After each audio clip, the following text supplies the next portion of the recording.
भगवान श्री कृष्ण ने अपनी 16,108 रानियां पटरानियां कहा, हे अर्जुन तुम मेरे मित्र हो, विश्वसनीय मित्र, तुम इन्हें ले जाकर सुरक्षित स्थान पर पहुंचाओ,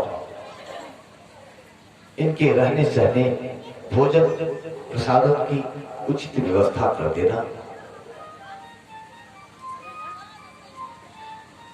और सब लोगों को मेरी शुभकामनाएं देना।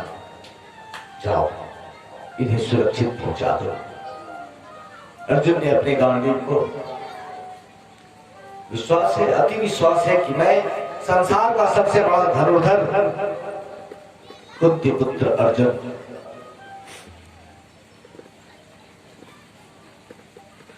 उन गोपियों को लेकर बड़े जंगल के रास्ते से कोल भी लाए और अर्जुन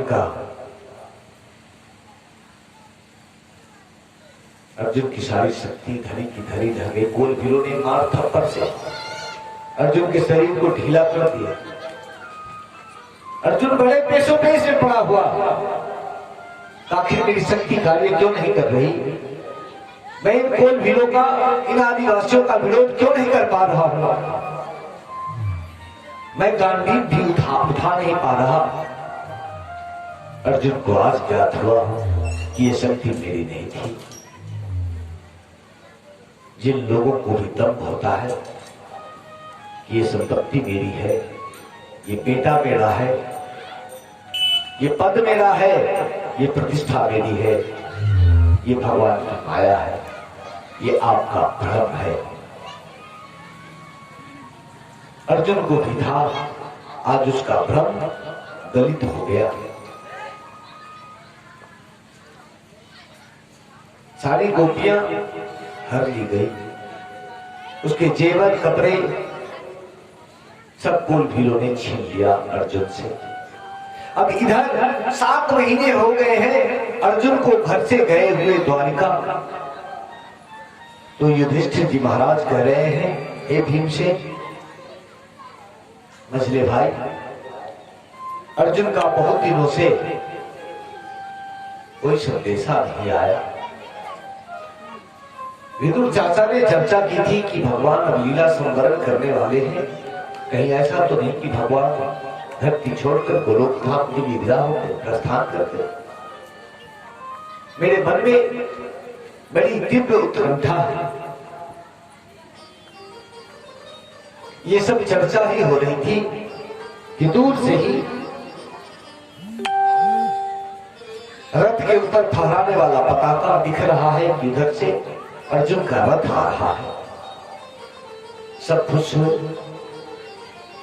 अर्जुन आ रहा है तो भगवान श्री कृष्ण और बलराम, माता रुक्मिणी का समाचार सबके संदेशे जाहिर हो जाए, पता चल जाए। किंतु अर्जुन को देखा सुख के कांटा हो गया, उसका चेहरा म्लान पड़ गया है, काला पड़ गया है। तो युधिष्ठिर ने अर्जुन से आते ही पूछा, तूने कोई कुकर्म तो नहीं किया? व्यक्ति का व्यक्ति तब तेज हो जाता है जब वो पराई स्त्रियों के साथ कुसंग करता है, जब वह किसी पागल की हत्या कर देता है, जब वह किसी संत को सताता है, जब वह किसी ब्राह्मण को तिरस्कृत करता है, तो व्यक्ति निस्तेज हो जाता है। हे अर्जुन, तुमने ऐसा कोई कुकर्म, ऐसा कोई अपराध तो नहीं किया? अर्जुन जार बेजार होकर रोने लगा, कहा भैया मैंने ऐसा कुछ नहीं किया। भगवान गोलोक धाम चले गए, उन्होंने अपने लीला का संवरण कर लिया और मैं भ्रम में था। मैं बलवान हूं, श्रेष्ठ धनुर्धर हूं, लेकिन वो सारी शक्तियां, वो सारा बल, वो तो भगवान का था। वो जब गए तो उनके साथ वो सब भी चला गया।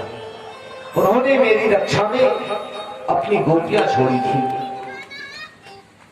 अपनी प्रजन को छोड़ा था, इसकी रक्षा करना। मैं रक्षा न कर सका। मामूली जंगल में रहने वाले, मामूली लाठी डंडा लेके आने वाले कोल भी आए और गोपियों का हरण करके चले गए। मैं उन्हें रोक न सका। माता कुंती ने जैसे सुना, हे कृष्ण करके प्राण तो खेड़ उड़ गए, विदा हो गई माता। अब इन भाइयों के मन में बड़ा विछोड़ हुआ। अब ये साम्राज्य, हमारे सारे के सारे परिजन, हमारे सारे रिश्तेदार, हमारे काका काकी, हमारे चचेरे भाई, छोटे छोटे बच्चे जो अभी भी जवान हुए थे, सब के सब इस युद्ध की बलि चढ़ गए। ऐसा राज्य देखकर हम क्या करें? मन में वैराग्य उत्पन्न हुआ। युधिष्ठिर ने कहा, अब हम स्वर्गरोहण करेंगे, स्वर्ग की यात्रा करेंगे। और उन्होंने आनंद फानन में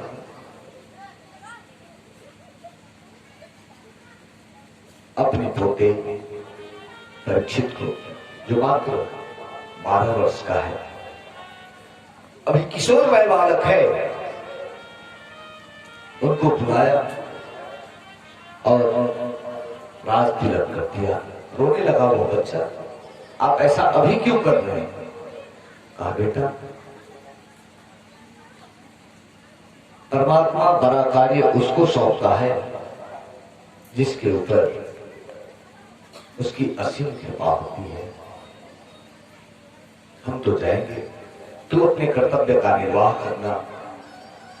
तेरे विषय में पंडितों ने कहा, ज्योतिषियों ने कहा कि तू इस धरती का सर्वश्रेष्ठ सम्राट होगा, तो तू अपने धर्म का, अपने कर्तव्य का पालन करना और हमें विदा कर। और उसके बाद हजार वर्ष तक परीक्षित ने इस पूरे धरती पर राज किया। तीन अश्वमेध यज्ञ कर चुकने के बाद एक दिन उनके मन में आया कि अपने खजाने को एक बार देखना चाहिए।